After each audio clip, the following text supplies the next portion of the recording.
2020년 9월 지분인수 이후 대한제강과 YK스틸은 통합 시너지 창출을 위한 여러 변화들을 겪어 나가고 있습니다. 무엇보다도 양사 직원들이 통합 운영에 대해서 궁금한 점이 많으실 거라고 생각합니다. 이에 조직 운영에 관한 이야기를 좀 나눠보도록 하겠습니다. 사실 영업 쪽도 지금 이제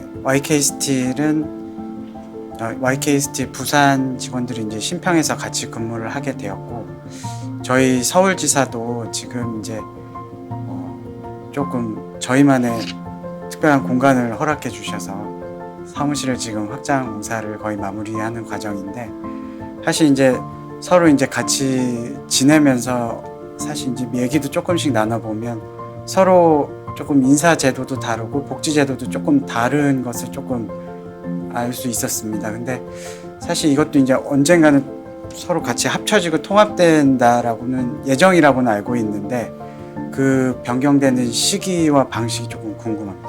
제일 크게 느껴지는 차이점 이런 건 어떤 거가 있어요?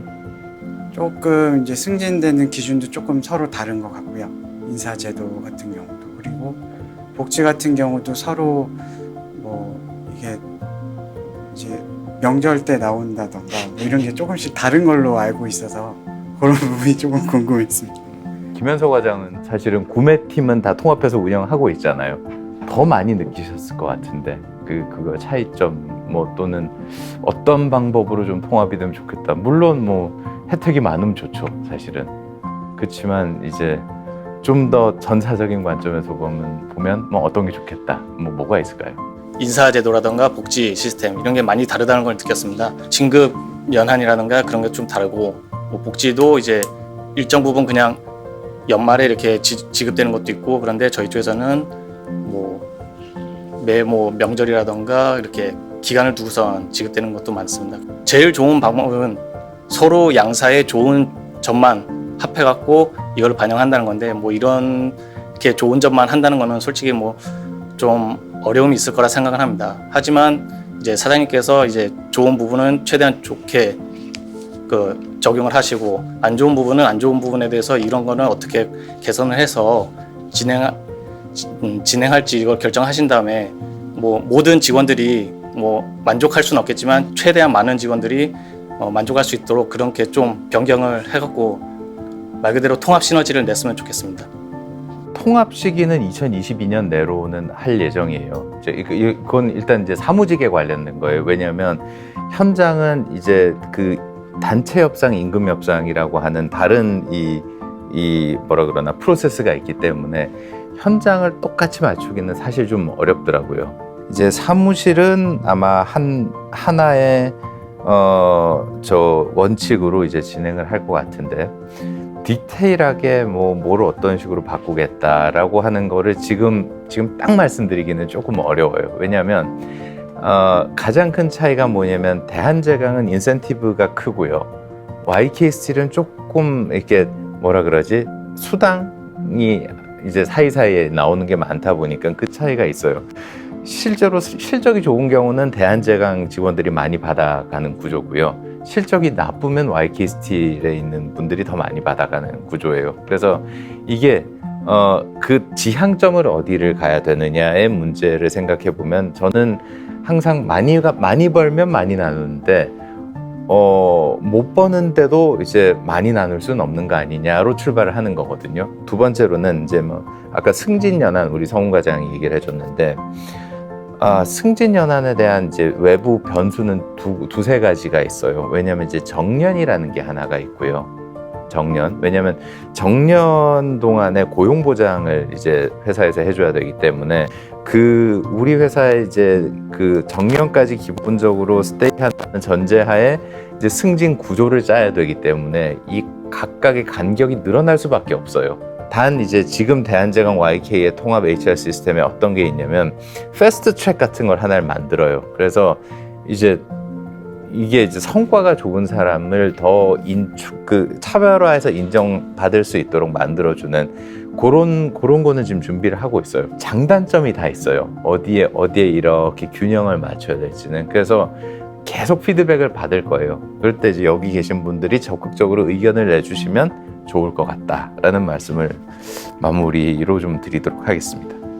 네, 과거에는 다양한 교육 프로그램이 진행됐었다고 들었는데요.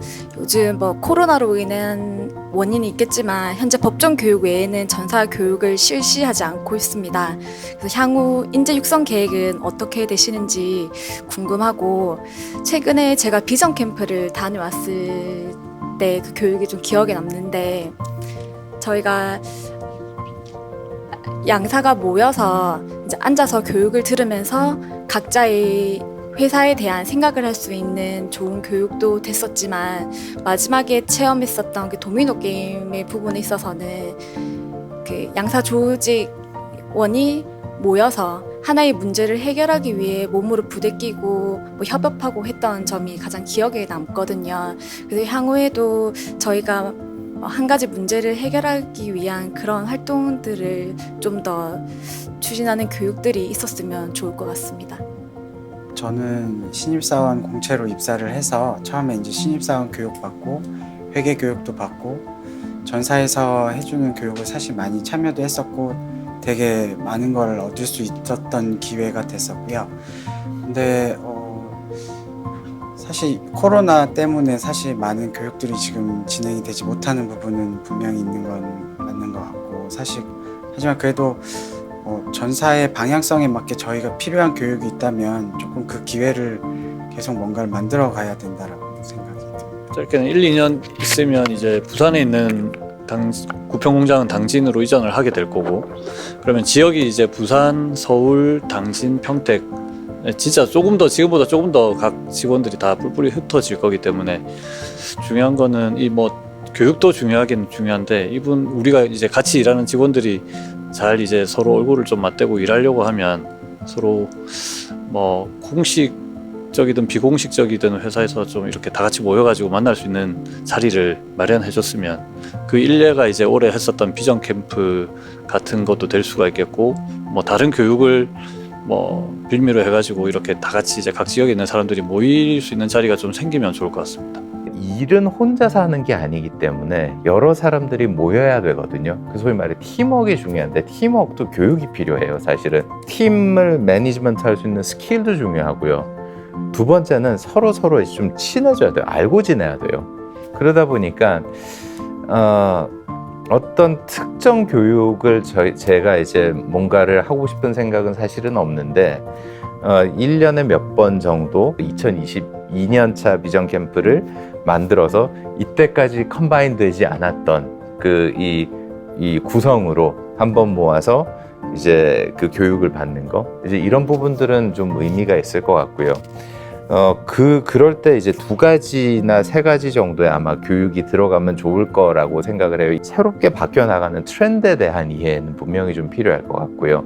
그게 이제 우리 철강업에 대한 트렌드라든지 이제 매크로 경제에 대한 트렌드라든지, 이 부분은 우리 좀 유튜브로 보면 사실 배울 것들은 많거든요. 근데 매일매일 이제 해야 될 일들이 있는 사람들이 그거 이제 이렇게 팔로우하기가 사실 쉽지 않잖아요. 그러니까 그런 것들에 대한 지식 전달은 한번 필요한 것 같고, 밍글링 한다 그러죠. 저녁 같이 먹고 술 마시고 또 팀 프로젝트 하고 이러면서 친해지는 부분들이 좀 필요한 것 같고, 그 다음에는 우리 얘기하는 시너지를 도출하는 것들에 대한 연습은 반드시 해야 되는 것 같아요. 그 시너지라는 게 대한제강, YK, 구매, 생산, 영업, 여러 가지 이제 이 퍼스펙티브가 있잖아요.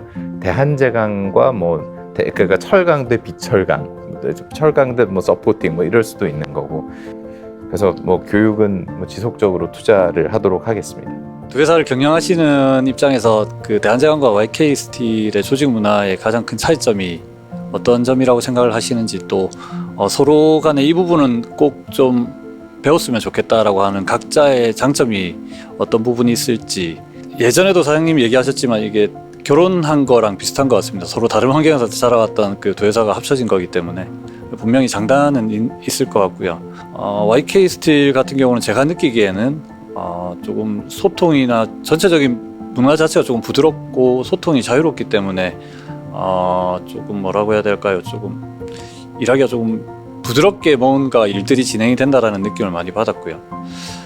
대한제강의 장점은 뭐 어떤 일을 시작할 때나 미션이 떨어졌을 때 이것들을 일사불란하게 빠른 시간 안에 처리할 수 있는 게 대한제강의 장점이 아닐까 생각합니다. 그냥 뭐 철강업을 오래 해온 기업이 가지는 아주 티피컬한 그 캐릭터를 뭐 저는 85% 이상 이 공통적으로 가지고 있다고 생각을 하고요. 서로 간에 받아들였으면 하는 장점은 좀 전에 말씀해 주셨던 것처럼